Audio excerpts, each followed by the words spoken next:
ବନ୍ଧୁ ମୁଁ ପୂର୍ବ ଭିଡ଼ିଓରେ ମୃଗ ଜାତୀୟ ପୁରୁଷର ଲକ୍ଷଣ ବିଷୟରେ କହିଥିଲି ଏବଂ ଆଜି ବୃଷ ଜାତିର ପୁରୁଷର ଲକ୍ଷଣ ବିଷୟରେ କହିବାକୁ ଯାଉଛି। ଏହି ବୃଷ ଜାତୀୟ ପୁରୁଷଙ୍କ ଅଙ୍ଗ ପ୍ରତ୍ୟଙ୍ଗ ସୁନ୍ଦର ଏବଂ ଅବନତ। ଏମାନେ ବହୁ କୁଟୁମ୍ବୀ, ଗୁଣବାନ ଓ ସୁଶୀଳ ହୋଇଥାନ୍ତି, ଯାହାର ଶରୀର ଗନ୍ଧ ପୂତ ଅର୍ଥାତ୍ ପବିତ୍ର ବା ଗୋଗନ୍ଧ ଜିଭ ଲମ୍ବ, ତାହାକୁ ବୃଷ ଜାତୀୟ ପୁରୁଷ କହିଥାନ୍ତି।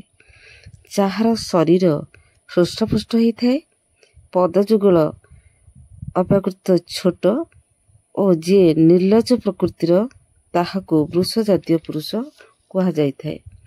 ଯେଉଁ ପୁରୁଷ ରମଣୀ ଦର୍ଶକ ମାତ୍ରେ ପ୍ରଫୁଲ୍ଲମନ ହୁଏ ଓ ଯାହାର ପାପକର୍ମରେ ଭୟ ନଥାଏ, ସେହି ପୁରୁଷକୁ ବୃଷ ଜାତୀୟ ପୁରୁଷ କହନ୍ତି।